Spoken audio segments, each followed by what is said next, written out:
They were attacking him. And we are back. Welcome to another edition of the Sports One. And we are back. We got the full crew in the house. That is what it's all about. The Yankees, out of any team in the league, are the best equipped to handle a blow like this. I think there is a higher power at play here. He's due law of averages. That dude is the ultimate scrub. It's trash. Yeah. Every person you have in there is fucking trash. Next game, you're going to see a big performance. You can see it in the end of the game, and I'm just totally stoked and excited for this. And we are back. Welcome to another edition of the Sports Port, and we have the Barnes double Michael in that the is chat right, dude. Tony show. Tony thought I was going to forget him there for a second. Yeah, I thought you would. How is everybody doing here Doing on great, this fine dude. Thursday morning? I'm doing great, feeling really good, dude. A lot of hockey to go over. Excited to have you back again, by the way. Yes. And stoked for the show, dude. Yeah, I'm very happy. It was pretty cool. Like just seeing another stadium. You know, we were talking about it before the show. If anybody didn't remember or hear, I had a conference yesterday at Gillette Stadium and stayed in Patriot Place. So obviously, conferences, dude. Being a Jets fan, it's tough to really enjoy it. But I mean, just from a sports fan perspective, it's cool to see every stadium. And I was telling my dad, I think I would enjoy it, obviously, if I went for like a Jets game or just seeing another like good team, good quarterback. Like that would be awesome. And then we were all talking before the show too. It is unbelievable. And I think it's been there, maybe 15 years or so. But just what a good job they've done. Right? Like it's all in the same complex, but there's 2 hotels, probably 10 restaurants, a movie theater, and a bowling alley. Shit, all dude. right there, and you could walk to the stadium. And the restaurants were really good, and I put it on my story last night. Davio's, I don't know if anybody's ever heard of that. Never. And it's this they call it a Northern Italian steakhouse, and they have a couple locations, mostly I guess they have one in Seaport too. But this was that Patriot Place. If you go to locations, you'll see Pennsylvania, Texas. I think I saw one in New York City as well, dude. I don't think so. Boston Back Bay, Foxborough. New York City? It's Foxborough, yeah. Okay, cool.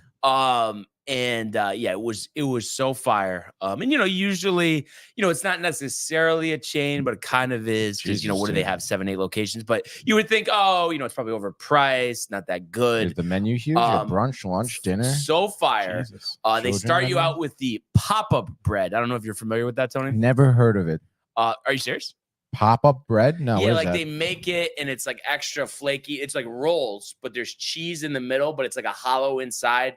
And they bring them out hot. You put it with butter. Oh, wow. That's unbelievable. Awesome. So that's how you get started. I went with the lobster bisque. It was a special for an appetizer. That was really good. The house cab was amazing. So I always enjoy having that. And then for dinner, I got the short ribs, which came with blue cheese mashed potatoes. I told them easy on the blue cheese. I didn't want it to be too much.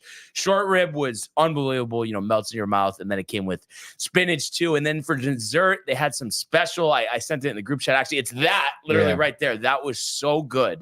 I guess it was the first thing I thought of. Mexican flan when I saw that. Yeah, of course. It's so funny. But yeah, you would have really enjoyed it. Oh, that's dude, what I was thinking. Fucking delicious. Not gonna lie. But it's and you think about all the different stadiums out there, and of course, like we were just talking about what Citi Field's trying to do. Obviously, that sounds like a good idea. When I was in Green Bay for the first time. Since they made Titletown, I saw that. I think they did a really good job with that. But you have to wonder why. There's not more of that. I'm sure there's some stuff that I haven't heard of, but it's like there definitely are a lot of stadiums where there's not that type of stuff around right in the immediate area, because obviously you travel from far away, you're going to stay at a hotel. What's better than just walking right over to the stadium? Yeah, dude. I mean, we talked about it too. I mean, look at the way the Meadowlands are. I mean, that's an absolute shit show over there. Yeah, there's nothing. Like, I don't care. I mean, and they just recently, within the past, I don't know, 2-3 years, opened up that American Dream Mall. Yes. Which was like, it took 10 years to open or something. Ryan, that was being built when I was a baby. So 20 years Okay, open. No, literally, dude. And Yeah, it's like the Fountain Blue in Las Vegas. I don't understand what happened there because it's like obviously you're trying to build up the area around Giant Stadium, and like that was taken over by multiple companies. They all went bankrupt, couldn't handle it. It's crazy. Like, where does the money go? I have no idea, dude. Yeah. And it's a shame because it does obviously, like you said, it impacts people who want to go to the game and whatnot. Like, I'd rather go obviously to the Garden because you're in the city. There's so much at your fingertips. Same thing with going to like a game at Fenway. You know, it's the same thing, dude. So that's why it's like, you know, going to Flushing, going to the Bronx. Well, yeah, the Bronx, Lee's Arthur Ave. Well, yeah, you can go to Arthur Ave, but I mean, like, Billy's, if you Billy's, ask Jay. I love Billy's, but I wouldn't go there after the game, if you know what I mean. You would, because the cops are going to stay around. You act like they're just going to leave as soon as the game's over. That's not how it works. You know how long it takes to clear out that stadium? The cops? Yeah, that's what you're worried about. You said you wouldn't go there after the game. What else would you be alluding to? I think the cops, I mean, if I get shot, the cops aren't going to do anything at that point. Chat. I mean, is he out of his mind or no? What's going on? No, we're just talking about like going to Billy's after the Yankee game. And Tony said, "Oh, I would never go there after the game." No, like it's like any more dangerous. We're talking about the areas surrounding stadiums and the impact it has on people going to games. And I'm just saying, like in Queens and the Bronx. Well, I think you're trying not to very safe. You're trying to group it. No. I'm not trying to do anything, Brian. No, it's not more accessible by Yankee Stadium than it is in Queens. Accessible. What is more accessible? You know, just the fact that you have those multiple bars, Yankee Tavern, stands, Billy's that are all right there. They're right across the street. That is actually a really good environment, especially Billy's. I mean, it's like a club. Like you don't have that at Flushing. No. But it's still not nice though. It's not safe. Billy's is pretty nice. All right, dude. Have it your way, dude. And you guys were telling me, you know, before the show, it really got that bad yesterday with you, the jersey, Riley.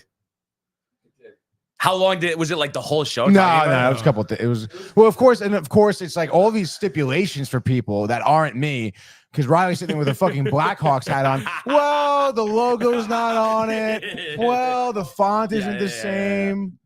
Domac is like, well, I don't wear the Toronto hat all the time. It was the fact that you wore it to the stadium. Like you're wearing like you went to the stadium as a Mets fan with a Yankee jersey on. I'm not going to a Yankees game with a Blue Jays hat on. I didn't go to the game as a Mets fan. I just went with Brian for his birthday. I just went, and not to play devil's advocate, but you're saying just for that moment in time, like those couple hours, like you weren't a Mets fan. Was I not rooting for the Yankees to win? Like, right, but I don't know. I guess we're saying it's just different for us. I feel like it's not that like crazy to say. No, I feel like what I'm saying is not that crazy to say.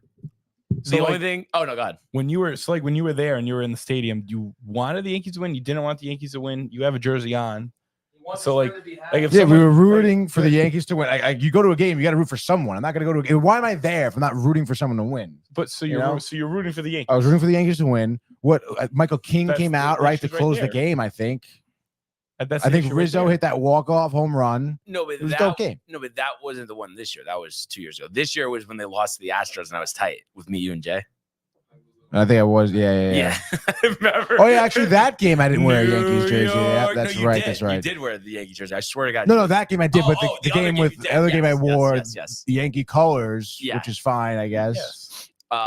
So yeah, I just thought that was funny. But I have to say, somebody did top you yesterday. So this random guy that was eating at the bar where me and my dad were at Davio's last night said, so it's kind of a complex situation, but at the same time, it's like, come on, what are you doing? So he went to high school in Long Island, okay, but he lives in Massachusetts now. Okay. So he's like, yeah, you know, since I've been in Massachusetts, I've kind of, you know, switched over to the Boston teams, but I do enjoy watching the Rangers play, and I'm rooting for them. But he's a big Bruins fan as well. Like the Bruins game was on, he's like intently watching it. Like that's a little like crazy, you know? Yeah, it's tough. I mean, the circumstances, I guess, are tough for him to be moved to have moved, but I mean, you gotta stay loyal. Yeah, still choose. Like, can't just be kind of. You gotta stay loyal. No matter where but also, I think it is simple because Jay did this when we were there too. You know, you're going to a game where your team's not playing. Right. You just, you know, DraftKings or whatever. You just do some random prop. And then also, because I know you're like this probably even better than me. I feel like you just enjoy watching talented baseball players play. So you don't need to root for the team. You could just like see what happens. And like, wow, this pitcher's nasty.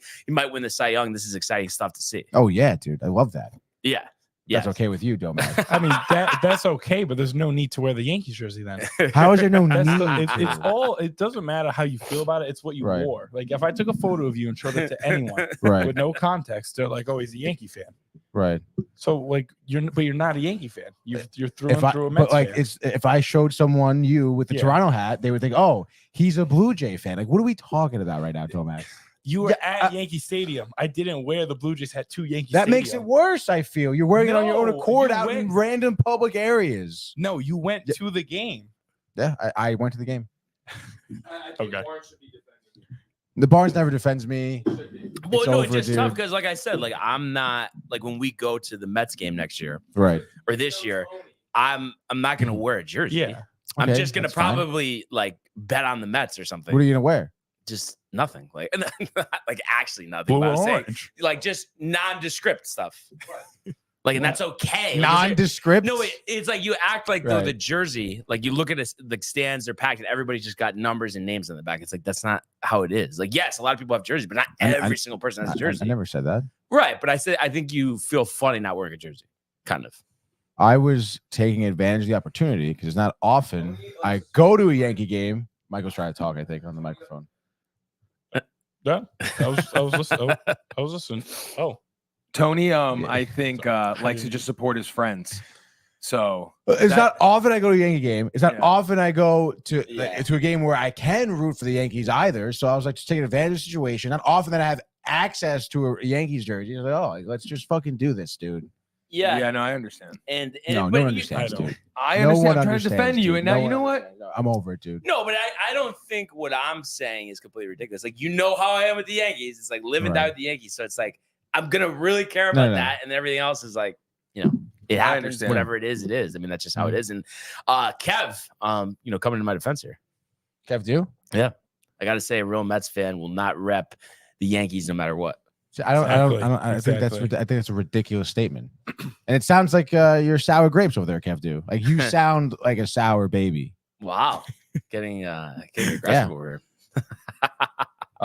Next time I'm at Yankee Stadium, I'll wear my Astros jersey, and then we'll see what happens, dude. Hey, you got to do what you got to do, right? No, I can't. I can't do what I got to do. Actually, Oh, and your mother right there. You wanna says, give- I- go ahead. Yeah, go What do you ahead. got? No, no, You want no, to start start from the top? Josh Let's go. B, Kev Kev do at the Kev's top getting says, "Let's waxed on the go, 18th and dude." Madden. I don't want to hear anything He else. wants Not to even this smoke. Yo, we're definitely doing a Madden tournament. Bring $5 cash bid in.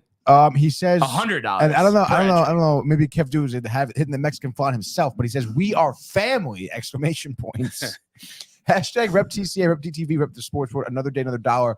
Barnes gonna take a loss in Bonds. Madden. He said bands. You could say Bonds because I feel like Of that's course. how Matt would text it to me. Hey, Bonds. He goes W, actually. He does go W. The W, yeah. yeah. Josh B correcting Kev Dude says, "What's up, great people? And one more day to the playoff picks continue. They're hyped for the playoff picks." Matthew in the house saying, "Let's go." He goes, "Hey, Hey, Bonds." Bonds. There we Speaking of go, which. dude. Let's go, baby. This show is GOAT sports show of all time. And then, of course, Kev Dew says, "Matty G, what's up, dude?" He goes, "Hi, fellas." Kev Dew, my mother says, "Hi, fellas." Excuse me. Kev Dew, the Mexican flan. Kev says, "Hello to my mom." My mother says, "Best to come home after the game." Ha, she says, and she says, "Stop picking on me."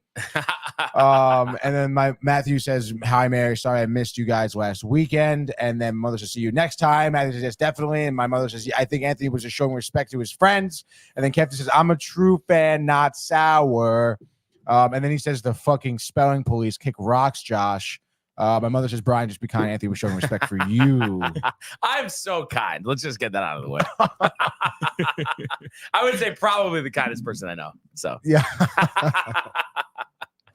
all right. Everybody take it easy. You sound like Dave, honestly, right now. You really do. It could be maybe the collective 10 hours of sleep the last 2 nights. Possibly. Possibly. You never know. And then, I was asking about this yesterday, and, I was watching Gaming Corner like a little bit. What I know I sound like an idiot, but what's the deal with Fortnite? Like, I remember I asked, like, oh, is it GG? Like, what is it? Yeah. So originally, You got to get in the Discord too. originally, like No, I am in the Fortnite. Discord. We got to get your photo. No, cleared up. yeah, Renee sent me the phone, and then I just have to add it to the, yes. There we go. No, go ahead.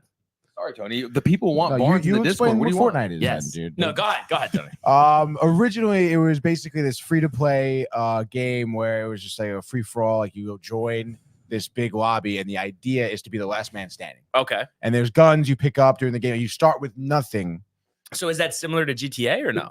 No, not really. really. Okay. GTA is more like just open world, do whatever you want, like story, like Okay. sort of deal. And even the online, the same deal, like open world, just do whatever you want. And so you don't have to be the last man standing. But now Fortnite has just got way out of control, dude. There's a million different modes, and like again, it's been years since I played it. I love it. So it's pretty gnarly, dude. We were playing a lot of like you're about to build, right? So you can build, you collect materials, and you build like a little like fort if you want. You build whatever you want. So a little Sims action. Yeah, it's more like it's not as like customizable as Sims. It's just like you're building like a tower to be like to have for cover and shit like that. Okay. And now it's like we were playing some more where there's no building at all, and then there's like a PvP, like a 2-on-2, like you're in an arena. There's like I'm a All types Lego of stuff guy, now. dude. Yeah, it's like ridiculous. You be a turtle. Yeah. The skins are crazy. They have like you can be Eminem if you want. Like Eminem, Will Smith. I have a Will Smith skin. it's like it's Travis Scott. like I remember again when this first came out, I was in college, and it was just like, oh, this free play. Like, But is it it's still free. a free game or you have to buy it now? No, it's still free, but there's in-game purchases. Purchases. That's what they always do. Battle It's Pass. like 2K. Yeah, literally. spend 500. Yeah. Yes. Yeah. So I was just interested. I've heard that name so many times. Obviously, I remember, the Kyler Murray scenario. So a lot to talk about. I just wanted to talk a little golf first. So I know Kev Dude's favorite. I mean, he was Kev Woods, right? When we went out, everybody saw That's what they said. on the archives there, on the golf outing with TCA. But Kevin Yu leading the way here. What do you know about him? I know that he played the North Course yesterday, and that's Nice. about it. His name reminds me of Kevin Na, who's on Live Now. But Kevin Yu, 8 under, played the North Course. That's the easier course. So, you look at this leaderboard, the top, what is it? 5, 8 guys all played the North yesterday. So he's a shot clear of Patrick Cantlay, Rio Histatoon, and then you got a bunch of golfers at 6 under: Shane Lowry, Thomas Dietrich, Aaron Ra, and Alejandro Tostel, as well as Nicholas Hogard, tied for 9th at 5 under par. He was the highest or lowest scoring golfer playing the South Course. So he obviously had a good day yesterday. Had a good day. I believe, and I'll double check, but I believe we were kind of weak pick wise yesterday. Let's see. Homa was actually in some trouble over par most of the day, rallied to finish 2 under 70, so tied for 48th. And then remind me again, Tony, who did you go with? Ludwig Aber. And he actually did good, He's actually. tied for 14th or maybe 19th. Yeah, it's 19th. Yep. 4 under. 4 under. I just want to see here. So that's 4 under.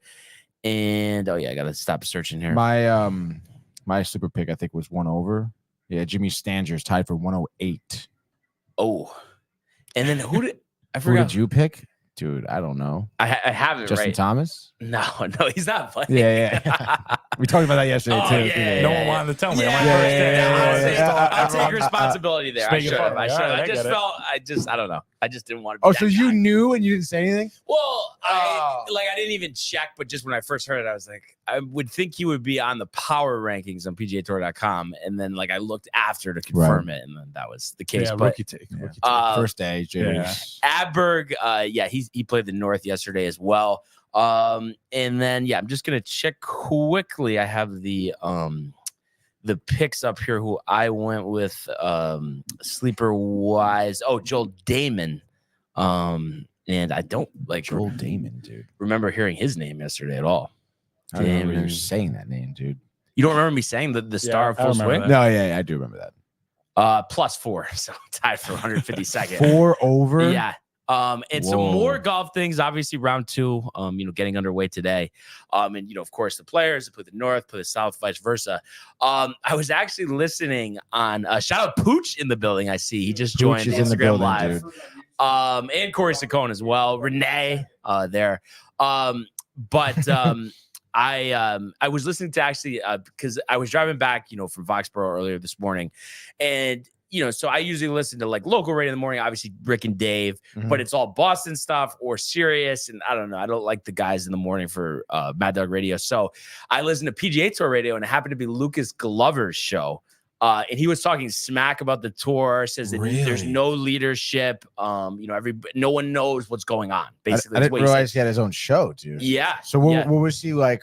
Like no one knows what's going on in terms of what though. Like the merger, and then also he was just really ripping the tour. And I agree with him for the way that they've done with these elevated events this year. I think it's 75 guys, no cuts. Obviously the past couple of years it's been the full 135, 155 with cuts. And he's just saying, you're rewarding the guys who have played well, but then it's like for the guys that are, trying to make their way, they're just as a member of the tour as the other guys, and you're kind of like leaving them in the dark. So he was kind of speaking to that, which I agree with. I really don't like no cut events. It's like this isn't live. I know, right? and I feel like that's just.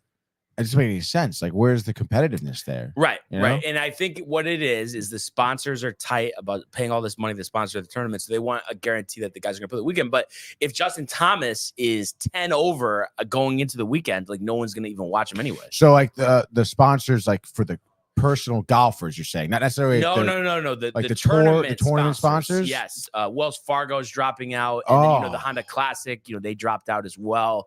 I think there was another sponsor they announced that had dropped out too. So it's just they want guaranteed that the guys are going to play there. And just some direction, the 13th Live team. Yeah. They also announced, and I forgot what team it is, but Tyrrell Hatton, I guess, is going to go to Live. I don't know if you saw that. No, I did not. Him and then, I forgot the other guy. I actually had to. Adrian Moronic, another guy. So they both announced. I guess they announced this yesterday that they're going to Live. So another 2 losses. He was bigger, on the DP World Tour. But I just hate it. I really do. Like it's just. I mean, like what? I mean, we've asked this for a while now. What is going on with that merger? Like, how does Jay Monahan is shot? What are we doing, dude? Yeah. Is it going to happen? I'm guessing, and I could be wrong, but I'm guessing the Saudis have the PGA Tour by the balls, and they're just like dictating everything, and that's why no agreement, and the PGA doesn't want to give in. But maybe they're trying to last like as long as possible before it's like, well, we're gonna go bankrupt if we don't just agree to their terms. Yeah, it's tough, dude.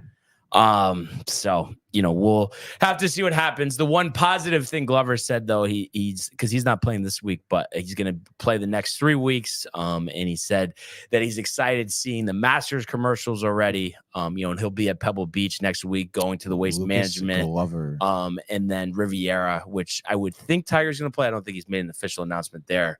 But it's always fun, of course, when Tiger's in the mix. Yes, that's for sure. And excited to see how Lucas Glover does. And I know we talked about this I guess on Tuesday, but what do you think about this Wednesday start? Like I know what they're doing, but I don't know. I feel like I don't like it. I feel like it just makes sense because of the games. Yeah, and Sunday. I guess it's a West Coast tournament, so it would be going head to head, but it just feels weird. You know what I mean? You're not expecting golf to be on. You feel like it's a day ahead right now. Like today should be Friday. Right. Yeah. Exactly. But hey. We'll have to see what happens. And looking forward to watching some coverage later. But let's go now to the world of the National Football League. He wants Jefferson, climbs the ladder. Oh my goodness! Justin Jefferson, the catch of his life. Burrow fires, intercepted, picked off at a pick six. Mika Fitzpatrick, an absolute ball hawk. Niners twist up front and get to Tagovailoa. Bosa again. Mahomes escaping on the move, stops, spins, flips it forward for the touchdown. Stop it. Aaron Jones. Oh, what a tackle. Quincy Williams with a pile driver. All right. So news we all expected dropped yesterday. Jim Harbaugh leaving Michigan and going to the LA Chargers. So he spent 9 years at Michigan and obviously won the national title this year. And of course, leaving in the wake of the allegations with the sideline scandal and all the stuff, of course, that he wasn't looking forward to. And you look at his record in college, we know he had stops at San Diego and Stanford prior to Michigan before he went over to the NFL. Really an outstanding record of 144-52. The 4 years as the Niners head coach, 49, 22, and 1 tie. So obviously great numbers, whatever way you want to look at it, whether it's collegiate or NFL. And I think it's just a good time for him. I believe he's 60 years old. So this is the time to go back. He can easily, have a 8-10 year run in the NFL, to kind of close out his coaching career or even longer, depending on how it goes. So I think it's a great move. And I know, he, especially with like rival teams, rival fans, he's not a popular guy, kind of seems like a hard ass. But I think the track record speaks for itself. And I think the San Diego Chargers team has had a bunch of clowns as their head coach. So this is everything that they need in order to take the next step. They go from mediocrity for a long, long time to a guy that is a proven winner. And you would expect them to be in the playoffs and in the mix for a Super Bowl next season. Obviously, full offseason ahead. Oh, yeah, definitely. We know about his, college accolades, but even just going back to where, when he was in the NFL, the 4 years he was there with San Francisco, he had great records, 13-3, 11-4, 12-4, and then 8-8 in that last season, and going to the NFC Championship, or going to this, that's right, exactly, 2012. Yeah. Pretty crazy, dude, honestly. And then he ended up just leaving. I remember when he did leave, it just kind of seemed like he left on his own accord. But no, so it was a power struggle with actually current Jags general manager Trent Baalke. Right. And you could see, Harbaugh must be a difficult person to work with. I'm sure he doesn't want to take orders from anybody, but that was the whole thing. And clearly, at the time, at least for one season, proved to be the wrong move. They go with Jim Tomsula. I think they win 4 games. They were an embarrassment. But then, of course, in comes Shanahan, and it's worked out quite well.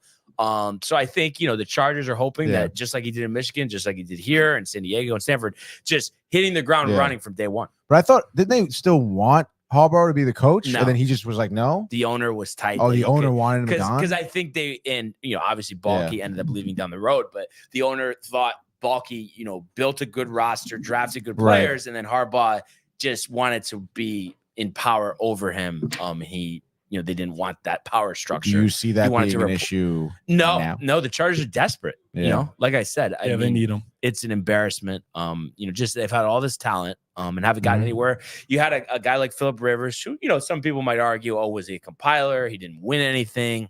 Should he really be in the Hall of Fame? But obviously, numbers wise, he's up there with some of the best quarterbacks. And you think that was a missed opportunity with Rivers. They obviously don't want that here with Justin Herbert. What do you think, Mike? You think it's going to be a good move for them? I think it's going to be a great move for them. And I think Justin Herbert's going to take like a really big step this year. And when it just happened, me and my roommates were talking about Justin Herbert MVP. What are the odds looking like? Because he's had the talent, and I feel like it's just been wasted the last couple of years. And based off my knowledge, Harbaugh's been looked at as like a QB whisperer. Yeah. So, if he was really like that, then Herbert's definitely going to be able to take a good step because he has the talent. I think he just needs the right people around him and the coaching. Yeah. Darren Orlovsky said Herbert's going to be a top 5 quarterback next season. I wouldn't doubt it. I think a big part is, though, does Eckler come back? Is Keenan Allen healthy? And then does Mike Williams, who just tore his ACL, and I think it was his second torn ACL, is he healthy? I think those are a couple big things. And I'm sure they're going to add other guys. And I would think with Jim being the coach now, people are going to want to go. Yes. Yeah. Yes, exactly. So I would think, too, they would bring in another running back, even if Eckler stays or goes, just to kind of divvy that up. But he's obviously so good out of the backfield. But I feel like they need, a physical runner between the tackles. And Eckler's more of like a scat back type of player, Scat back. And it'll be interesting to see, what he does as an offensive coordinator, defensive coordinator as well. There's a lot of talent on that defense with Derwin James and Bosa. So you'd think he'd be able to put that together. Always known for his defenses, even though he came up, obviously played quarterback, was a quarterback coach, with the Raiders way back when. He's known to have great defenses. Michigan might have been the top defense in the country last year. And also, you talk about a quarterback whisperer, JJ McCarthy, who was the quarterback there last year. Going into the season, much wasn't thought of him as like an NFL prospect. Now they're talking first round. I wouldn't be surprised if it ends up being top 10. Wow. So it just shows one season, with his tutelage, the right stuff, what can happen. Let's say they bring in the Chargers, like another running back, maybe a couple pieces for Herbert. Where do you project them, like their record? So, it's tough too, because it's like, what's the rest of that division going to do? Right. And it's funny, looking at it, and I just didn't like the way they finished the season, and really, the stuff that was pulled with Russell Wilson, and we get, if he's a diva, but I kind of think the Broncos last. I mean, we'll see what type of offseason they have. But I think the Raiders are going to be inspired under Pierce. I think they'll figure out the quarterback position. Of course, it always starts with Kansas City. That's why they've won so many division titles. But of course, again, it's just going to be big in terms of, what they do in the offseason. We've been talking about them bringing another receiver. So I think there'll be 1-2 with Kansas City. Not Oakland, but Vegas, a chance to slide in there, but it depends what they're going to do at quarterback. Because I think if you went with Aiden O'Connell, then it might be a long season. But it's good that the players, are going to be motivated under Pierce. It is crazy to think the Chargers were 5-12 to read that. Like that really is kind of Herbert missed a decent amount of time though. Yeah. Obviously Mike Williams, that was a big loss. And then just having a dope, as Brandon Staley as a head coach, he's supposed to be some defensive guy and they just late in games. I can't believe he lasted that long. Yeah. I was so surprised he lasted as long as he did. After that collapse in the playoffs last year, how is that not it? Yeah. I agree. So it was crazy that, like you said, it lasted that long. So I'm excited to see, all the stuff that's going to happen, the draft, the offseason, the this, to that. Obviously, we'll talk about the games tomorrow. But one other piece of news here, I don't know if you saw this, but the Dolphins letting Vic Fangio go. I guess he wanted to be closer to family, so he's actually in Pennsylvania. So he's going to be the defensive coordinator for Philly. I think that's a great move. He's had success everywhere he's went. And he actually was Harbaugh's defensive coordinator with the Niners way back when. So I think that's what they need. Matt Patricia wasn't the answer, and I forgot who the guy was before that. But clearly they need somebody who I think will bring the guys together. Sirianni's going to need a good offensive coordinator for that as well. You see a lot of fans saying that, this year probably will go awry, and then that's going to be it, and the guys are going to be out. What do you think, Mike, about Philly? Do you think they're able to salvage this? I got to see with what happens with who they bring in as our coordinators, and I think this year is going to tell, because if they bring in people that are looked at as good coordinators and it still comes out the way it does last year, then I think it's a Sirianni thing. We got to get rid of him. Yeah. But as an unbiased fan, I've definitely questioned my $50 million quarterback this year. He played phenomenal the year before, and in the Super Bowl, people say he even outplayed Mahomes. But I don't know. I feel like this year was not what we expected.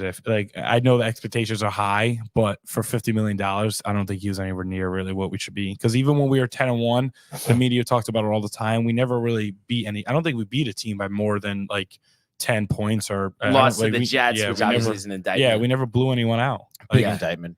The games were close, and I wasn't buying that because I'm look at the talent: Smith, Brown, Hurts. I love DeAndre Swift as well. And obviously push came to shove, and they collapsed on the stretch. And I definitely agree with Hurts, and I don't know if it's as simple. And you hate to do it because he's such a premier talent, but kind of seems like AJ Brown or Hurts has to go, and you would think it would, because of the contract, it's going to be Brown. I think that after watching Devonta Smith against the Bucks, I think if we had to choose, just because AJ Brown also is older too, we move on from him, stay with Devonta Smith, and I really like him. I think he's really good. I think he'll stay around for a little while. So I think if we trade him, I think maybe we trade him sooner rather than later to get some value out of him. But I think a number of teams, and the Chiefs is a perfect example, and that would be good for them because he's in the different conference. So it'll be interesting to see. What happens, and just some other quick things here. What do you got? And I don't know if you guys talked about this yesterday. My bad if you did, but that the Titans are hiring Brian Callahan as their head coach. He was the offensive coordinator for Cincinnati. So did a great job, of course, with Burrow. And then as well as, with Jake Browning, once Burrow went down last year. So it seems like a good move for them. I think they had to go with an offensive coach because that offense was so putrid. Really the whole time that, Vrabel was there, maybe the 1 year that they made it to the AFC Championship. Other than that, it was just mediocre. So I think, that's a good move, just based on, like I said, what he did with Browning. And I'm sure that they hope that he does that with Levis. What do you think happens with Vrabel? If Belichick doesn't go to Falcons, I think he's going to go there. Oh, really? Yeah. Seems like there's an issue there with with Belichick. The GM or no, the CEO, Rich McKay, who was actually the general manager for the Bucs way back when John Gruden was the coach. I guess Belichick doesn't like him, doesn't want to take orders from him, and that's why he hasn't been hired. Then why the hell is he even over? Like, why did he even didn't he go? meet with him, like, He twice? interviewed. Yeah. He was there quite a couple because I times. think they're just trying to like set that Cash up. it out. Okay, yeah. So I mean, what do you guys think? What's the better move for them, Vrabel or Belichick? And granted, they've worked that power structure thing out. Like, when you mean work it out, it means like it's never an issue. Yes, either one. Probably Belichick, I guess. Yeah. I don't know. I think seeing Belichick in Atlanta, I don't know how to feel about it. I feel like Vrabel, like, I don't know, it just looks better to me. And I think Belichick can like be like a better like coach for a better team. Like, I feel like Atlanta, I mean, I know they have some pieces, but I don't feel like they're going to be winning anytime soon. So I feel like Vrabel can stay there, and I know he's going to be the longer. And I feel like Belichick, he's only got so many years left compared to Vrabel, in my opinion. So I feel like even though Belichick doesn't have as many years left, I feel like he can like lay down a foundation that Atlanta needs. He could, like, but They need a quarterback. yeah. do you think he really wants to do that though? I think he does. I feel like maybe he wants to be more on like a better team, and he just has to do. I mean, but the fact that he's over there, I mean, he's going to like he's clearly trying to make it work. So Maybe they're offering him a bag. And I think Yeah, you too, think so? he's Maybe they're giving him a lot of trying money. to break that record. So it's hard to think that he sits of the year. But if it doesn't work out with Atlanta, where's he going? He's not going to Washington. Supposedly they're going to hire Brian Johnson once the Lions are eliminated, their offensive coordinator. He's not going to go to Carolina. And I it just feels like a weird fit in Seattle. So there's no other openings unless the Bills end up pulling McDermott. But I don't think they're going to do that. I think we would have heard more of that by now. I mean, would you guys think that he sticks around? I think they need to do something with that, because I think the pieces that they have on offense and defense are good enough. And I think it like right now, like with the Eagles, I think it's like a coaching thing. So I think they got to move on from them, just like how the Bucs do in the NBA. I think like the team is good enough. And right now it just seems like we need like a different coach. Like McDermott got them to where they're at now, but we need someone a little better to get them over the hump. What about you? yeah, I guess I agree. Tightly. I mean, yeah.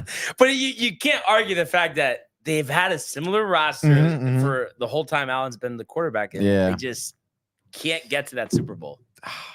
You know? I know. And I kind of think, I mean, you think about what Belichick was working with last year. You give him the Bills roster. Like, not that I want him to do it, because then that's just going to hurt the Jets, but that would probably be a good idea. Yeah, I think McDermott, I think, has just a little bit of a lack of creativity on offense, right? Again, I mean, you look at some of these teams, even the Eagles, the Niners, I mean, all these great teams, even the Dolphins too. I mean, I just feel like they're more creative with their play calling. And like the Bills, like you said, like a better coach there, they have the talent to be able to do things like that. But they just don't. Right. So, right.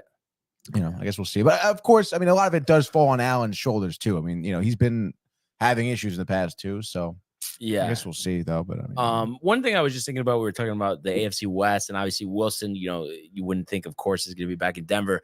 Where do you guys think he goes? I was trying to think of like fits, and obviously it depends on some of these vacancies, who they hire, or there's teams that are looking for quarterbacks. Like, where do you think he goes? Russ? Yeah. That's a good question. I have a couple ideas. But no, I just wanted to hear what you guys said first. I mean, I could go. Steelers? That was one of them, yes. Steelers, I think, would be sick. I would love to see him, honestly, in Pittsburgh. And I think Mike Tomlin, you know, he's not going to put up with like the diva weird stuff. No. I think he'll hone him in, and think about the upgrade that'll represent from Mitch Trubisky and Kenny Pickett. I know. And Mason Rudolph? Yeah. And if he can harness Antonio Brown for 7 years, Yeah. he can handle Russ for a couple. Exactly. Yeah, true. Where else do you think? I mean, I guess Atlanta. But then I think Belichick, if he went there, wouldn't want to deal with them. But Yeah, Vrabel, no. I think, would be able to. Yeah. You don't think you would want to go to New Orleans? I think they're lacked in with Yeah. Carr. Yeah, I think they're so, going too, for the continuity. unfortunately. I don't think they announced their new offensive coordinator because they got rid of No. Pete Carmichael, who had been there, you know, since Peyton was there. What's the deal with Fields in Chicago? They're probably going to be drafting. Yeah, they're going to be so, yeah, drafting. The Bucks, you would imagine, you know, go back with Baker. With Yeah, you're right Baker. with Baker. Yeah. Seattle, Panthers? back to Seattle. Back to Seattle with no Pete Carroll. That would be Well, that was ridiculous. the issue. So Like, yeah. clearly they weren't getting along. But yeah, not a ton of like obvious landing spots. I know. You know, Washington, but why does he want to go to a rebuild? Yeah, I wouldn't go to Washington. I think if I were Pittsburgh him. is perfect, Pittsburgh, yeah. honestly. And then draft another quarterback this year. No rush to Yeah. put him in. I think that makes a lot of sense, especially because I don't think Tomlin is going to be there. It seems like anyway, maybe he'll be there for another 15 years. Seems like it's only going to be a couple, just based on what you hear. Maybe the Jets will pick him up. He'll be backing up Rodgers, put some pressure on Rodgers to not be a fucking quack all the time. Oh my God. It's going to be a fun offseason, though, I have to say. Fun. That's what I thought about the MLB offseason, but well, it's different. Football, they all sign the first day. I know. All right. No, right? No? No, yeah, I agree. Yeah. Yeah.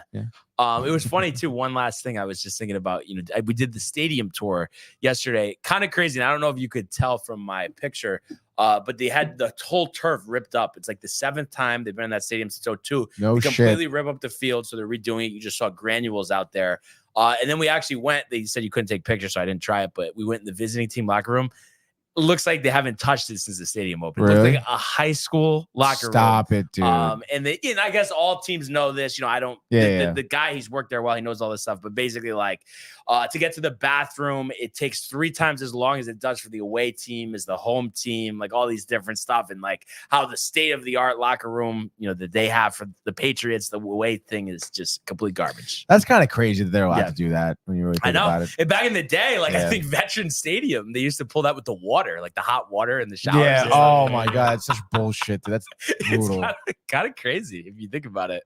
And then there was a couple Patriots fan there. Somebody was like so riled for Gerard Mayo that they think like, really? I'm just thinking to myself. I mean, I guess it depends what the roster is, but you got to know what the offensive coordinator is. If it's Josh McDaniels, it's not going to work.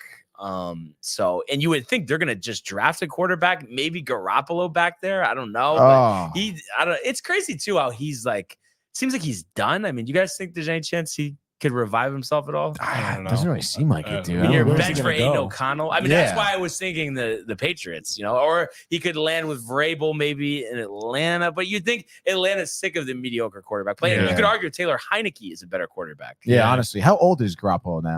He's got to be like 33, 34 years old. Oh my gosh. Let's get a quick check on that. 32. Okay, 32. But still. Later this year he'll turn 33. And go to Yanni's comment because it kind of actually made me think of something. What do we got here? If the Bears? Yeah. The Bears draft Caleb. Where does Fields end up, and will he be a starter or take a back? And that's a very good point. And I just was thinking, I mean, Atlanta is a perfect spot. Yeah. I'm high on Fields. What do you think about Fields? I like Justin Fields, and I feel like it's just the organization and it's just the Bears. Right. And I feel like he really could be good. Jets. And I think with him and Bijan in Atlanta would actually be kind of crazy. Mm-hmm. Him, Bijan, Drake London, Kyle Pitts. Yep. What about you, Tony? Do you think that's a good fit or anyone else? Yeah, no, I think it's a good. Honestly, I really do like Justin Fields a lot. I think he's a great mobile quarterback. I think under the right coaching and with the right pieces around him, he could be honestly probably a top 10 quarterback in the league. Yeah. So I guess honestly, I think any real team would be fine. Anywhere he goes, I'm sure he's gonna be successful. Like Pittsburgh comes to mind, but I don't know if they're they would be concerned about him as a passer, if there's a chance he takes a step back. But I think that would be a great situation with Pickens, Deontay Johnson, Jalen Warren, Freiermuth. What's the deal? Anthony Richardson, Indianapolis. Yeah, he'll, I forgot I don't know if it was Riley or somebody. So I thought somebody said he's just gonna be injured and that's it. Yeah. Or did Michael Buckta say it? I don't know. Somebody said that, soldier surgery already. He's going to be out of the league. I mean, what do you Obviously, he's getting the full opportunity here. So you think he comes in and does well, and the Colts are going to stand behind him? Yes. Yeah. I mean, if he doesn't do well, then that'll be a different And story. then it's but Minshew? Taylor's locked up. Could you check? Is he a free agent? Was that a 1-year deal? Gardner Minshew? Yeah. Let me see. Because that's another guy that comes to mind. And Pittsburgh is a place, too, that I could see him working. Doesn't say he's a free agent. Oh, yeah, he is. Oh, yeah, Jacoby Brissett, Gardner Minshew, potential Jets backup quarterback. Brissett targets. as the Jets backup. I love that. I think that would be a great move. Yeah, I guess that'd be kind of cool. But he might get an opportunity. Gardner? Minshew, yeah. I guess. I mean, you think about the guys that started games last year. I mean, he's unbelievable. He's at the higher end of the backups, and 7-6, 15-9. I mean, that's you think about some of the other guys that were out there. I mean, that's not bad at all. Compared to those guys, no. Where do you think he ends up going? Maybe I could see the Raiders. I could see the Patriots. Maybe the Steelers as well. Mm-hmm. What about you guys? I don't know. I guess the Patriots. I guess the Patriots. Yeah. But as if I was an owner, I don't know if like what would be unless I have a young quarterback, I don't see like what would I want him what would I want him for? Well, the thing is, and Tony, I don't know. I feel like originally you kind of were a fan, then last year you're kind of like he's not really that good. I've always thought, because I said this before the Jets got Rodgers, that I think in the right situation, like he could be a pretty good starter. I don't know what you think about that. I don't think so. I think he's probably just a backup, and I think if he is a starter, I think he's like he did this year. I think he's like a 500 type player with whatever team he's on. So I feel like if he were to like change teams, it would have to be for someone maybe like if you want to get some experience for a young quarterback, or maybe a team that's just tanking this year. I don't like I can't see him on any team and really elevating them to like the next level. And I feel like he also becomes a problem because he has such a cult following that like the second your starter isn't doing well, put in Minshew. Like people are calling for Gardner Minshew, and it's like let's hold the phone for a second. Like, is he really the best option? Like, I don't know, man. Well, and I think too the Colts will probably be aggressive because he is familiar with the system there with Shane Steichen. Yeah. We'll probably aggressively try to resign him, but if there is some type of opportunity to start, even if it's not long term, you would think he would take that. And like I just said with Pittsburgh, if they're going to draft somebody, maybe that's what they do, and they just clear out that room. I can't see Pickett going back there. I mean, there's no shot, dude. Yeah, there's no way. And then Lonnie also saying Minshew might end up in Denver because they are cash strapped, especially if they release the Let's Ride guy. And I don't know how the stipulations are with trading them, but you would think somebody's going to want him. I mean, the numbers that Russell Wilson put up last year were not bad at all. And them not making the playoffs was not on him. No, absolutely not. Themselves. Yeah. So be interesting to see. But I'm definitely pumped for the championship frenzy, Tony, tomorrow. That's awesome. Dude, me too. Hey, when is the draft, by the way? April. End of April. End of April. I thought so. Because I'm hearing a bunch of people doing mock drafts, right? I'm like, this is kind of early. Just because the draft order is finally set. Yeah. And I guess it's not fully set because the back end of the first depends on the playoffs. But yes, that's why it started. Mel Kiper, I'm sure you saw one of his drafts.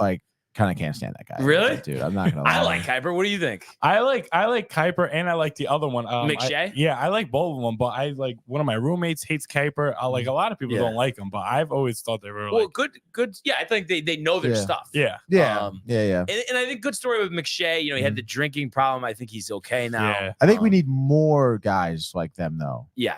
Just them two is a little repetitive. Yeah. That's true. That's true. Oh, we got Daniel Jeremiah, NFL Network. I think he's pretty good. I should check him out some more, maybe. Bucky Brooks, Tony. Are you familiar with Bucky him? Brooks? No, not NFL familiar. Network. Double B? Double B, yeah. And then actually, before we go to hockey, one other thing I just thought of, we don't need to do the official world, but Mike mentioned it quickly. What do you guys think about Rivers taking over with the Bucks? I guess Giannis was surprised. I think it's going to be just like they're going to put him in. They're going to go to the second round. They're going to lose. It's going to be the same thing over here.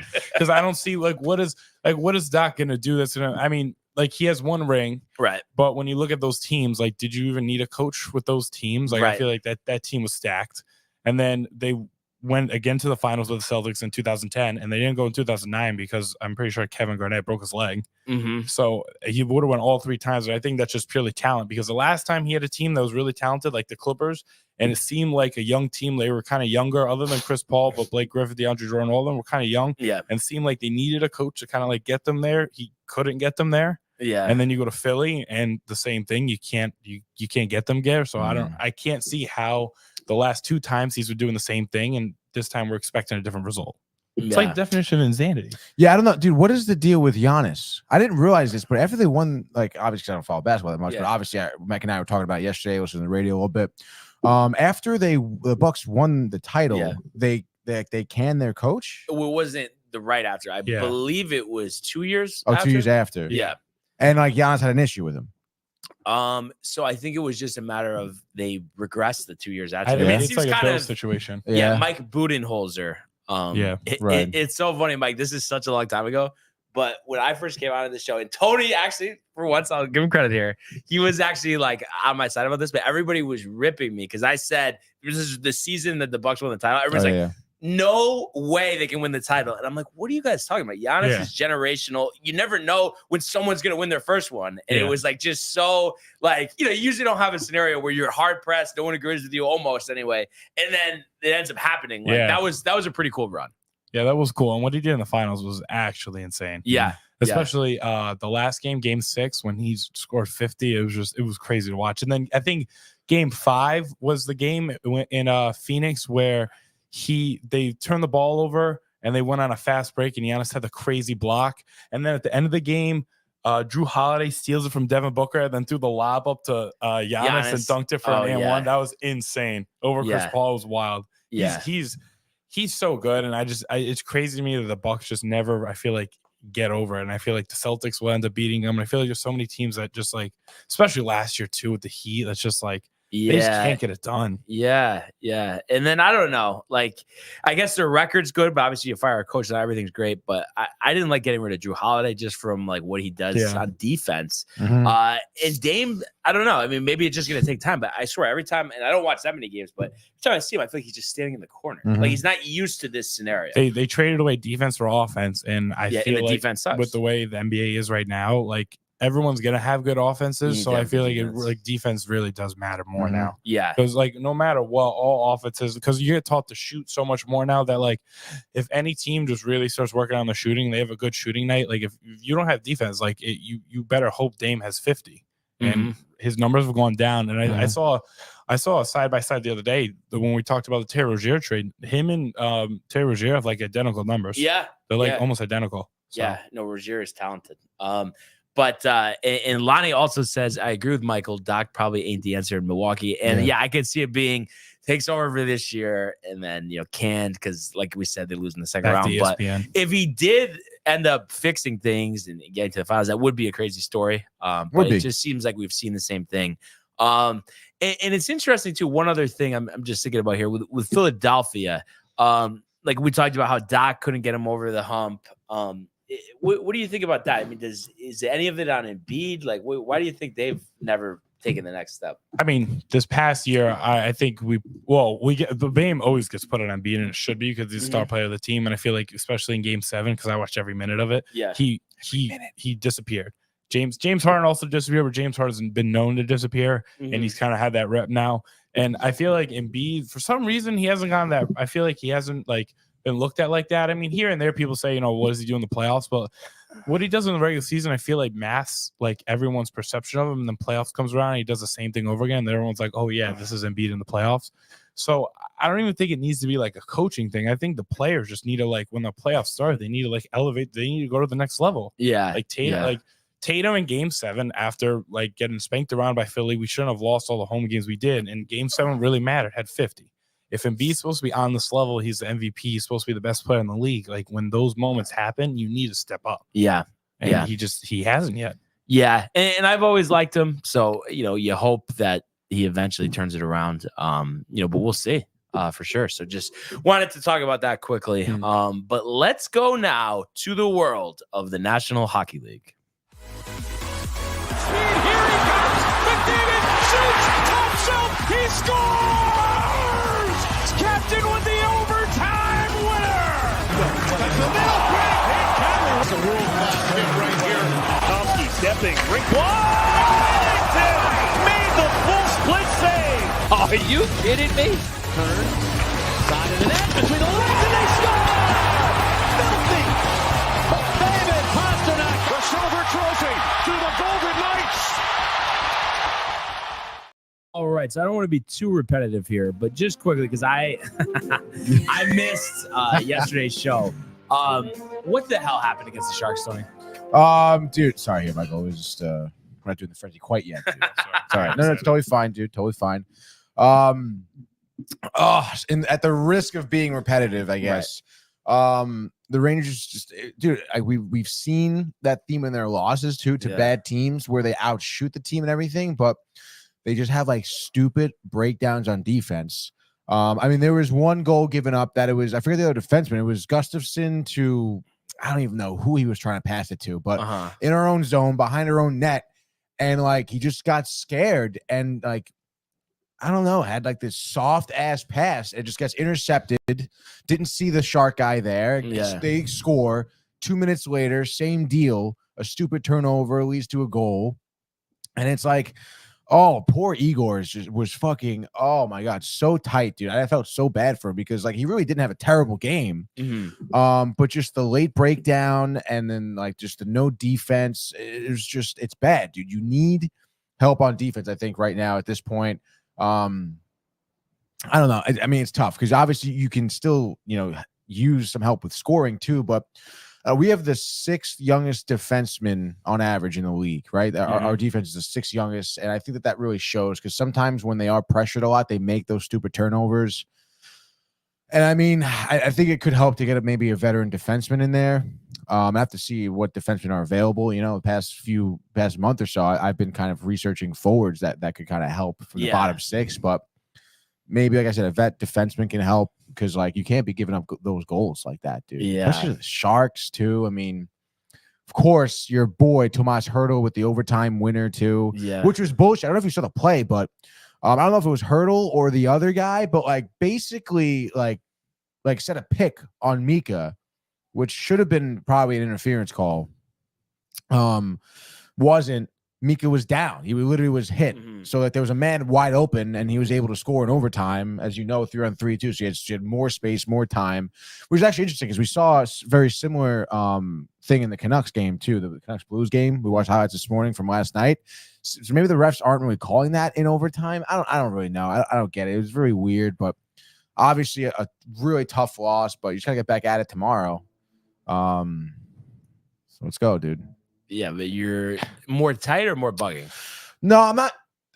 I guess I'm more tight. Yeah, because it's just stupid mental mistakes, mental lapses, stupid mistakes.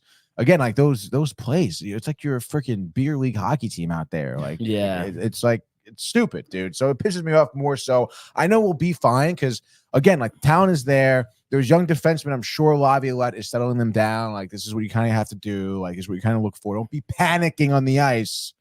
So some more time will definitely, I think, help them. And of course, at the end of the day, we're still one of the better teams in the league right now, record-wise, in the standings. But like, go beat the Knights tomorrow. Like, let's say don't lose have 6-0, to beat the Knights, like, dude. Yes, like have to be the Knights. Yeah. Like, and I want it like definitively. Definitively. I want low scoring on the Knights side. That's really what I'm most concerned about because we know the Knights have a great team offensively. They have solid defense and they have 2 very good goaltenders. So you would imagine it's going to be a dogfight, going to be a nail biter. But the Rangers have to come out on top, and they're going to have to rely on their goaltending and defense. So I'm looking at like a 2-1 game. Obviously, we'll talk about it tomorrow, but got to win, dude. Yeah, gotta buck up, dude. Strap your nuts on. Before we do the frenzy, and then also catch up on the picks, a couple comments I believe came in here. Yeah, you want to like start? We've missed a bunch of Lonnie talking shit. Lonnie says, Mom, talking to my mother, he's talking to, by the way, my mother. He says, I'm sorry to tell you, I don't think your son knows what team he's actually a fan of, unfortunately. Sorry, Mom. Honestly, like these are kind of fight words from Lonnie, from even Kev Dutu earlier. I mean, this is kind of ridiculous. I know who I'm a fan of. And then he's tight now that I don't like Kuiper. Friend of the program, Rick and Dave. Yeah, which is fine. I mean, that's great. They love him. That's great. Again, I just think there should be more of a like let's diversify, the draft guys. Okay. I would like to see someone else with a different mock draft, a different, perspective, dude. That's all I'm really asking for. Yeah. I think everyone takes Kuiper and puts him on the pedestal. It's like, oh. But I think there is part of it, a little nostalgia, because like growing up, it was always what's Kuiper's big board. He knows it. He knows what's going to happen. Him and Gruden doing the drafts, like that was great stuff. But that's what I feel like it's always Kuiper by himself. Like it's always like ask Kuiper and he does it, and it's like no one else is really like, oh well, I think this. What anyway? Josh B, hype for the Chell Frenzy. Greg Storm, by the way, the best sports show out there. Pretty soon you won't even see our comments always anymore, see them, Greg. dude. Don't you worry. Especially for Greg Storm, dude. And then Lonnie says, Tony, it's all out of love, my guy. This is personal. This is personal. Oh man, that's great stuff. Dude, God forbid if I see anyone I know wearing a different team's fucking apparel from here on out, God forbid. Done. Okay, Done. done. Out. All right. So if you could pull up the scores, just so I can update. Oh, last night? No, well, I guess this was from Tuesday because I wasn't here yesterday. Oh, that's right. Riley had the picks. So this is Yeah. from Tuesday, dude. Okay, so Canadians in the under. We got burned by the Canadiens because the Senators won, and I'm imagining this is the It's under. Yeah, there's no 5. Yeah, there's no total. 5. Okay, so that's 1. Okay, Red Wings in the over. Stars in the over. So that's 2. Lightning in the over. Yes, on both. So that's 4. Islanders in the under. Just one. Nice 5. one. Capitals in the over. Just one. 6. 6. Flames in the under. 0. Okay, Oilers in the over. 1. Okay, that's 7. Sabres in the under. 0. And Rangers in the over. 0. Oh, yeah, 0. Okay, so that brings me to 64. All right, what do we got here? And then let's go to you here. Sorry, 1 sec. All right, so Canadians in the under. That's 2. Oh, it's just 1. That's right. Stars in the over. 2. It's 3. 3. Flyers in the under. 0. Golden Knights in the over. Just 1. 4. Wild in the over. 2. It's 6. Blues in the under. 1. 7. 7. Blue Jackets in the under. 1. That's 8.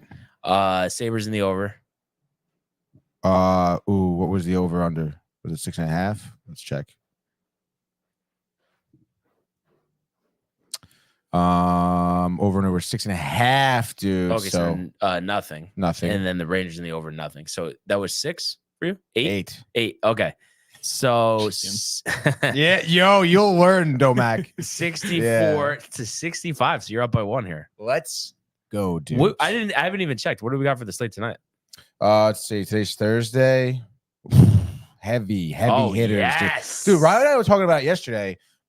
Because we always talk about how there's never any games, and I feel like this past 2 weeks, it's just been hammering games every night, dude. Yeah. Well, sick, dude. there was some gaps earlier in the year, so that's probably why. The makeup gaps and everything. So Yeah. All right. Good stuff. And then I was just seeing too from last night. no, I thought we were doing frenzy, but just last wanted night, to talk about it quickly. No, I'm stoked honestly because we watched a couple highlights this morning. The Maple Leafs outlasting the Jets. That was a really good game. Overtime. Austin Matthews. Yeah, cannot believe it. He's been unbelievable this year, Austin Matthews. He really has been, and it's pretty crazy because I feel like he gets a little bit of a bad rap being on Toronto. Mm-hmm. When really honestly, dude, I mean, it's like he's like up there with McDavid in terms of his skill, his level of talent. It really is pretty impressive. And Austin Matthews has less talent than McDavid does, honestly, on the Oilers. Yeah. So. But I saw that it was pretty crazy when I looked at my phone and checked the score, and it was nothing in overtime. That was surprising. There was no scoring. Those teams. Yeah. You saw the Panthers at home dismantle the Coyotes 6-2. Not surprised. Kachuk with 2 goals. Haven't seen that much this season. Only 15 goals. Mm-hmm. But obviously, who is it? Is it Reinhart has picked up Sam Reinhart, the slack for him. And I was just seeing too, has he been injured or is it just like he hasn't? Kachuk? Yeah. I haven't heard. I don't think he's been injured. Let's see how many games he's had plays.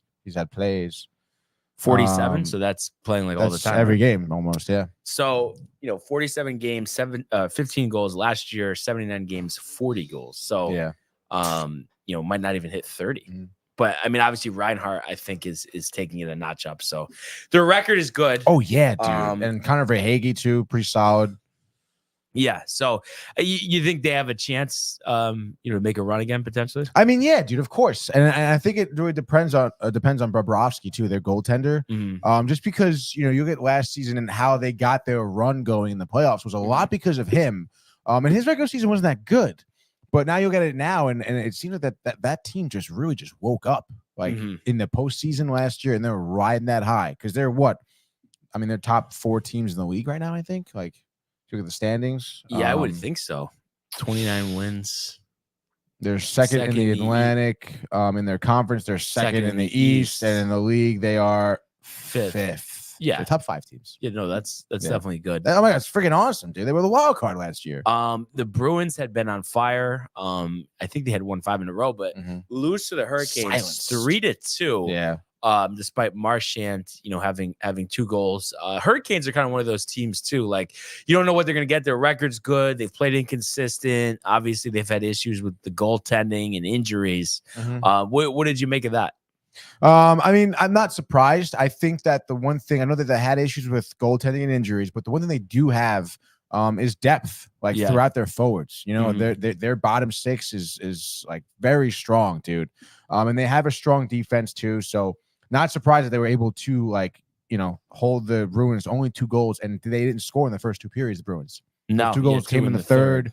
So I mean that like this is kind of like the name of the Hurricanes game. Like they rely a lot on their defense. And then, like I said, like they just have an all around, like they attack you from every single line. Like they are competitive. Anyone could be a goal scorer at any point. So I love to see that, dude. Fortunately for me, I bid on the -265 for the Avalanche. Really? 6-2. I said it in Gaming Corner. I don't know if you missed it. I commented. No, I must have missed it. What's going on in Gaming Corner? Yeah, but Nathan McKinnon 4 goals. Avalanche 31-14. And it's funny though. The offensive numbers are great. But Gorgiev is under 9. His record is great, but he's under 9 with the save percentage, which is interesting. But I guess a lot of opportunities on their offensive side. So I mean, you think nothing to be that concerned about, given how strong their offense is? Yeah, no, I think when the Avs how dominant they've been the past few seasons, you look at their goaltender, like Darcy when Kemper over there. It was the same deal. He didn't have great numbers. He wasn't really a great goaltender. Obviously Georgiev is but he's running into some issues here. I would say he's better than Kemper, but the Avs, relying on their offense. And I feel like McKinnon 4 goals. I think that's like one of your predictions. Yeah. Give me Nathan McKinnon 4 goals. And I mean, you look at those 3 guys right there. I mean, Rantanen 3 assists and a goal. Yeah, that's sick. Kel McCarr. Or 4 assists, right? Assists, he must have given McKinnon all the assists. And then McCarr a goal and 2 assists. So those are their strong guys. So I really wouldn't be surprised, if they end up making another run in the West, and that would be something to win another title after just winning a couple years ago. Oh my God, yeah, it'd be sick. And then there was 3 other results last night. Blues over the Canucks, who've been one of the best teams in the league, 4-3 in overtime. Looks like Braden Shen, who was he on the Rangers? Braden Shen, no. Okay, but I think you like him though, because I've heard you mention his name. Pretty sure career Blue, I think. Oh, okay, yeah. Career Blue. And Suter for Vancouver had 3 goals, but not enough. With both teams here, I mean, the Blues kind of had a slow start. They've recovered a little bit. The Canucks have been solid all year. I mean, do you think they're both contenders, or the Blues you're kind of so on, but you like the Canucks despite the loss? I do like the Canucks despite the loss. I think the Canucks just didn't come out like ready for this game. I mean, St. Louis Blues came out certainly looking like the better team. Scored 2 goals like in the first period. Right. And honestly, by like some pretty impressive plays too. Like you're talking like man in front, quick tic-tac-toe passes. Like it seemed like that they were like drawing up these plays for the Blues. So I mean, you gotta appreciate that. The Canucks did kind of come back there, but the Blues just were the better team last night. I don't think that's indicative of what can happen down the season. I think the Canucks will certainly go further, but the Blues being playoff contention, I don't know. Let me look at the standings here. Where even are they? You would think they're fritzing with the wild card. Yeah, I guess so. So they got 50 points. I don't know. They certainly have some work to do. Wait, Edmonton 14 in a row. Did you happen to miss that, or Edmonton 14 in a row? Kind of crazy. It is kind of crazy. Yeah, I mean they'll have to jump teams like Edmonton, like the Kings, Predators. Obviously, they're 2 points behind the Kings, 3 points behind the Kings, 2 points behind the Predators. So it's possible, but I don't know. We'll see. They have the talent to. I don't know. I mean, goaltending, Binnington, inconsistent. They had their backup in last night. He was making that stupid mistakes. Yeah. Hoffner, I think his name is, literally like forgot that there was like players on the ice. I don't even know what he was doing, but he literally came out of his net to like play a puck. And there was just like the play was right in front of him. I don't know. They gave up a goal. So goaltending will be, dependent, I think, on if they can make the playoffs. Because like we know, like Kevin Hayes, Pavel Buchnevich, Braden Shen, Jordan Kyrou, Like they have the necessary pieces there. We just haven't been putting it together. Yeah. So we'll see. No surprise. The Kraken have played better after a terrible start this year, 6-2 over Chicago, but obviously they're a mess without Connor Bedard. And then your Kings, again, for whatever reason, they don't do well at crypto.com, losing to the Sabres 5-3 there. So I don't know. It seems like they've been kind of heading in the wrong direction a little bit. Yeah, a little bit, dude. I don't know. This game was bad, dude. They looked like, honestly, they looked like the Rangers out there because they had good offense. Right. Pierre-Luc Dubois, I think, scored. Kempe had a goal. Isn't it DeBoon? Stop it, dude. And they were having chances left and right too. They were certainly challenging Levy in between the pipes for the Sabres there. But those chances did not end up in goals, and then they would have some defensive fucking kerfuffles, Right. and all of a sudden you get the Sabres scoring because there was some blown defensive assignment, and there was a wide open man in front of the net. And Cam Talbot, I think, could have done a little better. He was giving up some shots that he probably shouldn't have, if you ask me. And you're talking like, I mean, obviously, these players are talented, but wrist shots from almost right in front of the blue line. Like, I think he could, there was a couple of goals where I think he could have saved, but the Kings, a little bit of a schneid, but again, it's interesting because Kings are another team where their bottom 6 players didn't show up. Pierre-Luc Dubois being one of them. Even the guy, maybe the other guy's name doesn't matter. But yeah, dude, it seems like that their defense has been a real issue recently. But I guess we'll see. Because Drew Doughty's still a great defender, so maybe they'll just kind of come out of it a little bit, but we'll see. Like we said, I mean, those few teams like the Predators, the Kings, the Blues are all going to be kind of seemingly fight for that wild card spot. So yeah, it'll be fun. We should see who starts to step up now because we're getting, getting close, run. dude. Yeah, this is approaching it, quickly. Yeah, All-Star game next weekend. Yeah, dude. Which and then playoffs are starting like May, I think, right? Yeah, maybe earlier than that, or April. April, Yeah. I think, because they go through May and then Cups in June. Yeah. So pretty crazy. Obviously, Rangers tomorrow. Get it done. Yeah. Not playing tonight, but like we said, lots of action on the ice. So let's do a hockey frenzy, or Josh P would say, a Chell frenzy. A Chell frenzy. Something like that. A Chell frenzy. Let's fucking go, people. That is right. It's Thursday, January 25th in the National Hockey League. Seemingly a theme of this week, we'll be starting off in Canada. That's right, as the Canadiens are taking on the New York Islanders. Honestly, I don't know what to think here. The Islanders here at -150. So Montreal is plus money here at home. Over under is at 6.5. Brian, what do you think? I think that's a little rich, but I like Patrick Waugh as head coach. I'm excited about that. Kind of interesting, Waugh coaching against St. Louis. So 2 hockey legends, Tony. But I like Patrick Waugh here. I think he's going to get a lot out of this Islanders team. I like the under as well. I think Sorokin will be lights out in net here. Give me Matthew Barzal with 2 goals and an assist. 3-1 the Isles on the road over the Canadiens. I think I'm going to go against Brian here. I'm going to take the Canadiens in St. Louis. I think Patrick Waugh, I get it. It's cool. You hype the players up. But at the end of the day, I think the Canadiens are, as of right now, kind of playing a little bit better than the Islanders are. Sam Montembeault should be starting tonight for the Canadiens. So give me the Canadiens and the under, dude. Next game up, 7 o'clock. We're still in Canada, in Ottawa. The Bruins will be visiting here. The Bruins, of course, are road favorites at -140 at the Canadian Tire Center. Looking real quick here at the over-under is at 6.5 here. What do you think? 6-2 Bruins. Tough playing a back-to-back, and this is the type of game, even though they had the 5-game winning streak, but they've had some, inconsistent performances before that. So this is the type of game that they would lose, but I don't think you're losing the second leg of a back-to-back in Ottawa. So give the Bruins 6-2 here. Bruins I agree with the Bruins call, but I'm going to go for the under, I think. I think it'll be low scoring. The Senators tire on the back. The Bruins tire on the back-to-back, and the Senators just lack of scoring. Bruins win this one 3-1, let's say. All right. I like that. Next game up, let's go. We're back in America, baby.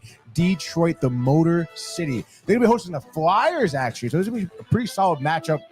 Both teams similar records. Flyers 25-17-6. The Red Wings 24-18-5. Philly plus 105 here on the road, dude. We know about the talent there in each side. 6.5 is your over-under at, Brian. Let's turn back the clock. Patrick Kane, 5 points tonight, 3 goals, 2 assists. Detroit 5, Flyers 4. So Kane, that third and game-winning goal there in overtime. Larkin playing a good game as well with a couple assists. It's so tough, dude. I want to say, yeah. All right, give me the Red Wings too. Carter Hart out. Not good there for the Flyers. I understand the Flyers since then. Honestly, I've been on Schneid, losing 3 of their last 3. So give me the Red Wings here. Just say over or under, Brian. What do you say? Over. Give me the Red Wings and the under because they have a line in between the pipes. I believe he's been pretty solid. So give me Red Wings maybe 4-1, dude. Next game up, where am I? The tabs are open, dude. Yes, we're in Florida. Tampa Bay, baby. Taking on Brian's Coyotes. Look at him. He's touching his chin. Not sure what to pick here. Arizona plus 180 on the road. Clayton Keller with 43 points. Put Nikita Kucherov, Brian, over under 6.5. What do you think? Yeah, I do want to take Arizona, but I'm not because I think Lightning at home, and despite Vasilevsky still not seeming to be recovered from the offseason surgery, I just like the Lightning at home, 15-5. That's a good mark. You'll get the Coyotes 8-11. Kucherov might win MVP this year. I'm going to say he scores 2 more tonight and has 2 assists. Lightning 5, Coyotes 1. So Lightning in the under. Yes. All right. I absolutely love that pick, but I'm going to say Lightning and the over. Lightning win this one 5-2, Brian. Next game up, we're over here at 7:30 now in Carolina, formerly known as the Hartford Whalers. They're taking on the New Jersey Devils, Brian, and Jersey plus money here on the road. Love to see that if you're picking New Jersey. The plus 140 over under at 6.5. What do you think here? Yeah, this is a tough one. You look at it, Devils have won 2 out of 3. Hurricanes with the big win last night. I like the Hurricanes better, but I'm just concerned, maybe some tired legs here. Obviously, Devils dealing with some injuries as well. But you know what? Just for the sake of sacks, I'll take the Hurricanes here 3-2. So same score as last night, and they win this time in overtime. So Hurricanes and the under. 3-2, Hurricanes and the under. I think I'm going to go Devils in the under here. I understand the Devils going, like you said, a lot of injuries here. Michael McLeod, Andre Palat, obviously. Tomas Nosek is very, pivotal players there. They're missing. But obviously the Hurricanes, the goaltending woes. Andrei Svechnikov out right now. And on the back-to-back, I think they'll have tired legs. Give me the Devils and the under. They win 3-1, brother. Next game up here, let's say, where were we? Yes, we're going to be in Dallas, 8 o'clock. 8 p.m. in Dallas, baby. The Ducks are taking on Dallas. It's the double D here. Anaheim plus money in the road, plus 260 for the Ducks. I would imagine the over-under is at 6.5, which it is, dude. What do you think, Brian? I want to take Anaheim. Enrique, Ventrano, all of that, but I can't. The Ducks suck. I mean, I know they just beat Buffalo, but the Stars at home, inferior opponent. They're returning home after a 4-game road trip. Mm-hmm. So give me the Stars here and the over. We're going to say Dallas 5 and 2 for the Ducks. I like it, dude. I'll go Dallas 2, but all right. Give me Dallas and the over, dude. How can I argue against that? Like you said, being back home too after the 4-game road trip will get a little extra pep in their step. Next game up, still 8 o'clock. We are in Minnesota. St. Paul, that's right, as the Wild are hosting the Predators, Brian. Looks like Nashville is even money here. And the over-under is going to be at 5.5. I feel like our first 5.5 over-under set. What do you think, dude? Yeah, this is tough. Wilds have been very disappointing this year. But also, I feel like that Nashville even is kind of sketchy. It is bet-wise. So I guess for that, and to prove myself here, I hit last time picking against the Predators. I'm picking against them again. Kaprizov, we're going to say 2 goals and an assist, 3-2. So the Wild and the under. The Wild and the under. Give me the Wild and the under 2, I guess, Brian. That line is so sketchy. I know, it kind of is. Then we'll get the scores too. All these unders. Yeah. No. Give me the Wild and the over, Okay. Brian. How about that? All right. Give me the Wild and the over. Get a little difference here. And let's fucking go. Next game up, 9 o'clock. We're going back to Canada for our last 2 games, Brian. Calgary hosting the Blue Jackets. We know about who's on the Blue Jackets. We know about the Flames' woes being extinguished. Columbus plus 165. The over-under set at what, you may ask me? And I would tell is it a you 5.5 6.5. It's It is 6.5 6.5. confirmed, Okay, dude. gotcha. What do you got? Yeah, give me the Blue Jackets here in the under. Goudreau, shout out Josh B because he was right about the hot trick. I'm gonna say the Blue Jackets here are gonna win 3-1. So the Blue Jackets in the under.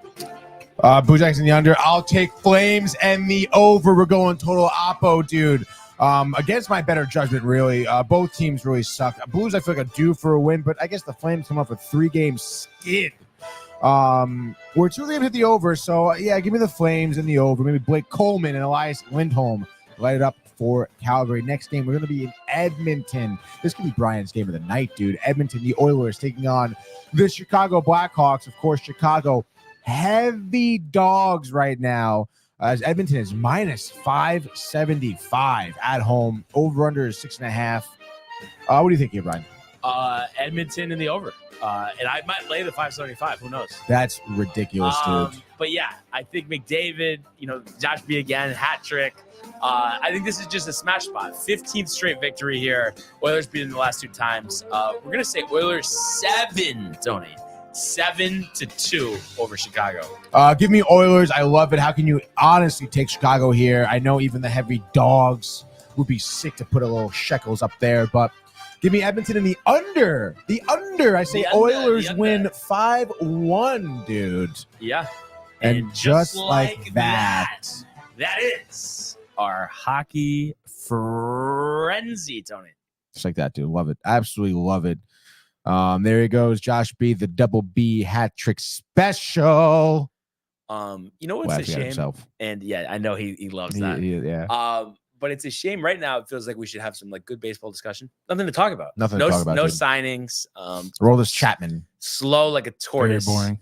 And the Angels picked up 2 no name, who cares guys 2 days ago. Yesterday. Snell playing hardball like we just talked about 2 days ago. So ridiculous. You think any chance, Tony, Yankees or no? Snell? Ends up doing a shorter term deal, retest the market, prove himself this year? Honestly, yeah. I mean, eventually you got to do something. Would they offer him 5 years? 6 years, 150? But maybe they say, 3 years, I don't know, 120. Opt out after this year. Yeah. I feel like front loaded. What do you think is going to happen with Snell, Mike?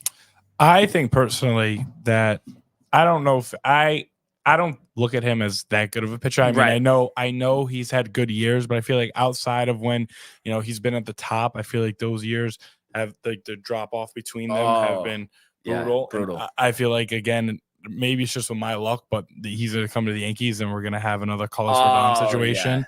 And if that happens, the fans are going to lose it. And I don't know. I don't like it. And any chance you think, because you mentioned Rodon, him and Nestor bounce back next year? Or how do you feel I think that? Nestor for sure. Rodon, you're nervous. Rodon, I'm nervous about because he came and there were some signs, but there was never really wow, Rodon's here, he's gonna his best starts 5 1/3, 1 and 2 strikeouts or something, not pumping 98 and when striking out when 10. Nestor was on his top the year before, people were saying, he's just as good as Cole, who's the one, he's top of his game. And I feel like he has a chance to bounce back because he was also, I feel like he was hurt a little bit. I think he was hurt to start the season. And then so I just feel like it was just injuries might have hurt him while he was trying to get back on track, and it was just a tough season for him. So I feel like he has a better bounce back than Rodon, but Rodon needs it more than him. Oh yeah. I feel like if Nestor doesn't have another good year, he's not. I don't think he's going to get moved. I think he'll give him one more year after that. Yeah. But Rodon, it's this year or nothing. Well, and it seems like Nestor, it made sense. He hadn't pitched that many innings, so it was just tough to bounce back from that. Rodon, it's just kind of sketchy because he's had injury problems and stuff, and then what he was doing to fans and everything. Yeah. So I don't know. Maybe I'm just too optimistic, and that's how I always am. But for some reason, I feel like they're both going to be pretty good. I hope so. What about you, Tony? We talked about a little bit yesterday. I could see, in terms of those who with a comeback, Nestor, definitely. Nestor, yeah. More The so stash than Rodon, plays. dude. Yeah. It really does. And Rodon's got a little stash action going on too. But yeah. I mean, I love the way he pitches. He pitches with such emotion and stuff like that. Yeah. But It's I like, don't get know, it done. I need like that, like a get it done mentality from him. It's just not showing Like, up. I think his first start of the season, if he gets hammered, he's gonna get booed off the mound. Yeah. at Yo, Stadium. literally though. Yeah. Yeah. Yeah, it's like everyone So- just 6 ERA last year Mhm. with what 13, 14 starts. I mean, Right. just unacceptable. So we'll have to see what happens, but I can't wait for baseball. Dude, we were ripping some baseball talk yesterday with Riley. Yeah, it's Dodgers rotation, Yeah. the depth chart, dude. We're talking, Paxton, yeah. he's pissed about the Paxton, Red Sox. dude. Red Sox suck, It's Heim dude. Bloom's fault. They Yeah, should have yeah. resigned Justin Turner. They're not. They're People not thinking gonna, about dude. The JD Mets may pick him up, dude. Martinez. Yeah. What is the fucking Reese I know. Hoskins went I over can tell DH, you- dude. yeah, Reese Hoskins, the Brewers. I Ah. can tell you what Riley's saying. You know, I just know it. You know. Do So you have he something has, against Riley? he has, but I'm saying no optimism for him. No. Yeah, No. crazy. So, but yeah, so we'll have to see what happens. But definitely another great show today. Good to be back and pumped for tomorrow's show. Obviously, there'll be a theme there. Yeah, dude. With it being championship weekend. And of course, we'll recap the second round of the Farmers Insurance Open Pump for it. from La Jolla, California. Maybe some baseball news. Maybe some baseball news. We'll see. But once again, would like to thank everybody for tuning in, continuing to comment, like, and subscribe. All of the archives on the YouTube page, Tony, Michael, Renee, and Jay in costume merch, downtimetv.com. Want everybody to enjoy the day, enjoy the games, and we will see you mañana. Hey guys, Tony here from Downtime TV checking in. I want to thank all our fans out there who's been liking, subscribing, sharing our content. You guys are the best. You guys are our bloodline. You make us love what we do. Thanks again.